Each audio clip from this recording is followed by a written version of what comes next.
Setelah sekian purnama, akhirnya saya punya kamera yang proper untuk bikin video di YouTube. Apa kameranya? Yuk intro dulu.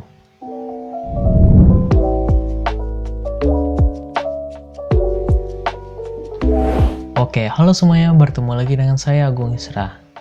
Ya, kalau teman-teman lihat di thumbnail atau di judul itu, sekarang saya sudah punya kamera yang proper untuk produksi video. Karena sebelumnya itu saya menggunakan kamera dari handphone.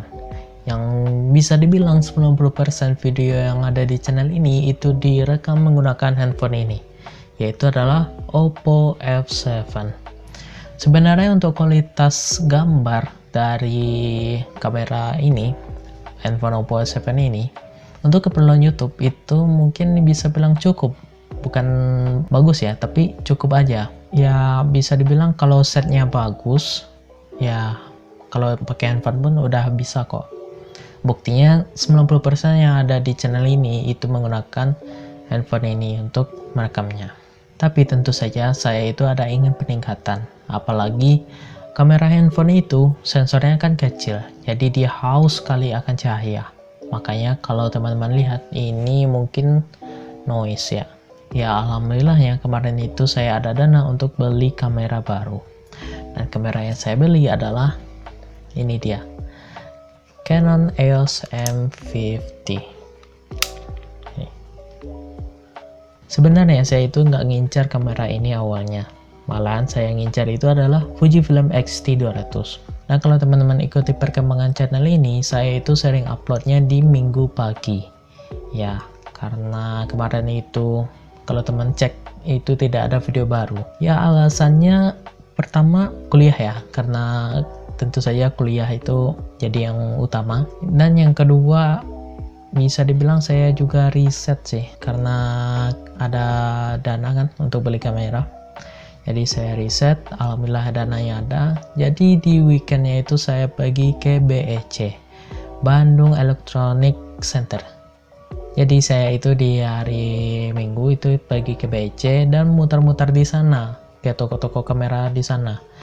Dan saya cek satu persatu itu ada yang jual X-T200, tapi warnanya nggak ada yang cocok menurut saya. Sisa yang gold semua warna yang ada. Yang mana menurut saya pemilihan warna itu termasuk penting kalau di opsi saya ya. Contohnya saja nih, ini Samsung Galaxy Tab A7 LED.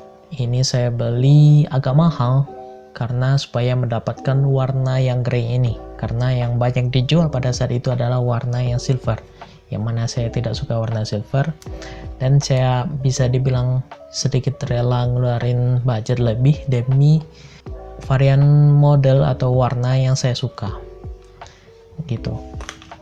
Dan kemarin itu di BEC udah muter-muter, udah nanya ke orangnya juga, udah nyobain juga sih X-T200 nya, bagus menurut saya. Tapi untuk varian warna yang saya cari itu tidak ada. Target awalnya itu yang warna black noir yang seperti ini. Dan kalau nggak ada yang black noir, saya itu yang dark silver atau yang abu-abunya lah, yang grey-nya. Dan nggak ada juga, udah keliling-keliling di sana di BEC. Kebetulan kandidat yang kalau saya misalnya nggak ada kamera X-T200 itu adalah ini dia, Canon M50.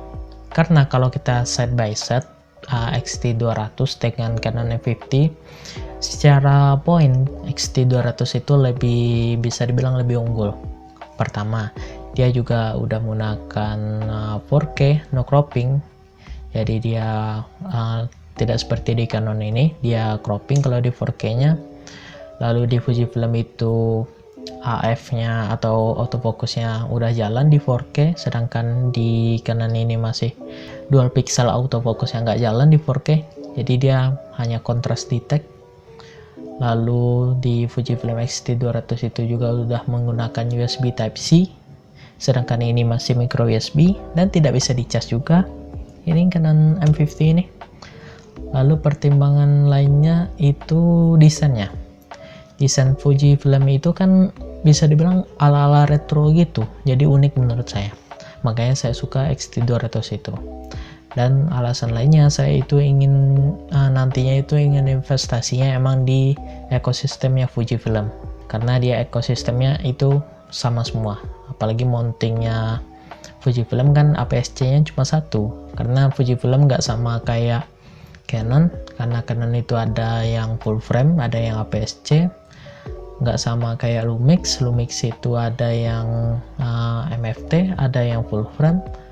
Jadi dia mountingnya itu beda-beda, kecuali Sony sih sama sih ya. Sony saya nggak lirik dari awal, alasannya pertama dia itu layarnya nggak flip. Jadi Sony itu kalau yang ingin yang flip itu di Sony A6400, yang mana itu udah di atas budget yang saya punya. Lalu kalau Sony itu ini kan kamera pertama saya, bisa dibilang gitu. Dan entah kenapa saya lebih sukanya itu yang sweet spotnya itu di APS-C. Makanya kandidat yang paling di atas itu ada antara X-T200 dan Canon M50 ini. Dan akhirnya saya itu ngambil ini ya, Canon M50. Kenapa Canon M50? Pertama, dia itu layarnya udah flip. Jadi kalau ingin shoot sendiri seperti sekarang ini, saya kan di YouTube nggak ada tim, jadi saya rekam sendiri, setting sendiri, ngedit sendiri. Jadi ya dengan ada layar yang flip ke depan ini, itu sangat membantu. Dan alasan kedua, ini Canon, yaitu autofocusnya itu sangat bagus. Kalau kita bicara non 4K ya, karena di Canon itu dia punya dual pixel autofocus, yang mana itu sangat ngebut sekali. Daripada Fujifilm yang saya bandingkan waktu itu X-T200 itu masih menangan Canon ini untuk autofocusnya. Lalu alasan lainnya karena Canon itu mudah dipelajari. Ya, kalau kita lihat review dari orang-orang pasti user interface-nya Canon itu mudah dipelajari. Dan saya sendiri, ini kamera pertama saya dan saya bisa dibilang nggak kesulitan untuk mempelajarinya, karena dari mode yang ada dan tampilannya itu mudah dimengerti. Jadi ya untuk pemula memang Canon adalah yang bisa ngasih pengalaman yang menyenangkan gitu. Lalu alasan yang lainnya, karakter warnanya ya. Dari dulu, dari zaman DSLR sampai yang sekarang, ada Canon EOS R, R10 yang baru keluar, R7, itu untuk warnanya itu identik semua. Yang mana untuk warna itu udah langsung bagus kalau Canon mah. Daripada dibandingkan dengan brand lain, untuk Canon sendiri itu bisa dibilang bagus, bukan bagus, langsung matang gitu warnanya. Kalau bagus mah relatif ya. Kalau Sony pun bisa dibilang bagus karena dia bisa S-Log nanti di color grading. Kalau Fujifilm dia bisa dibilang bagus juga karena dia ada film simulationnya. Nikon pun juga bagus, Lumix pun juga bagus ya, tergantung sih. Tapi kalau Canon itu dia ibaratnya dia langsung matang itu warnanya. Ya kalau ibaratnya kalau kita sudah hasil foto atau video itu warnanya langsung enak dilihat. Tapi ya tergantung orangnya juga mengoperasikannya. Ibaratnya saya sekarang ini kalau disuruh ngerekam dan hasilnya nggak bagus ya wajar aja, karena megangnya aja baru beberapa hari ya kan. Masih belum mendalami gimana cara setting yang terbaik untuk kamera ini. Lalu alasan lainnya mungkin untuk investasi kedepannya, karena kalau kita lihat lensa-lensa yang buatan brand, bukannya yang buatan pihak ketiga, itu Canon yang paling ramah di kantong ya, karena lensa-lensa Canon itu bisa dibilang tidak semahal daripada lensa buatan brand lainnya. Contohnya saja itu kalau misalnya saya beli lensa 50mm f1.8 nya Canon, itu di harga 1,5 jutaan lah. Tapi itu lensanya DSLR, nanti tinggal dipasangkan saja adapter ke kamera ini. Kalau kita bandingkan coba kita cek kamera lain. Lensa Sony FE 50mm f1.8 itu di harga 3,8 juta. Jadi bisa dibilang Canon ini lebih ramah kantong lah untuk soal lensa-lensanya. Jadi gitu. Dan mungkin sedikit perbandingan, saya bakalan coba tukar ini kamera ini, saya bakal jadiin kamera utama ini. Nah, udah sekarang menggunakan kamera Canon EOS M50. Mungkin saya belum melihat hasilnya sih, tapi kalau lihat sekilas itu secara detail dia lebih bagus daripada menggunakan handphone tadi. Ini handphonenya udah di tangan saya, sekarang menggunakan kamera Canon M50. Dan secara apa lagi ya, untuk warna sih hampir-hampir mirip kayaknya dengan kamera handphone tadi. Palingan noise yang lebih terasa perbedaannya karena sensornya lebih besar kan. Dan untuk autofocusnya, coba deh kita tes. Nih, sekarang fokusnya kan lagi ke muka nih. Coba saya fokus ke lensa ini. Tuh, dia fokus kan? Saya lagi ngeblur. Ini dia balik lagi ke muka saya. Ini dia dapat lagi fokusnya. Lalu apa lagi ya contohnya? Ini deh. Nih, apakah dia fokus? Ya, dia lagi fokus ke bunga, balik ke muka. Ya, seperti itulah dual pixel autofocusnya. Dan sekarang itu karena ini masih menggunakan lensa kit, sekarang itu ada di 15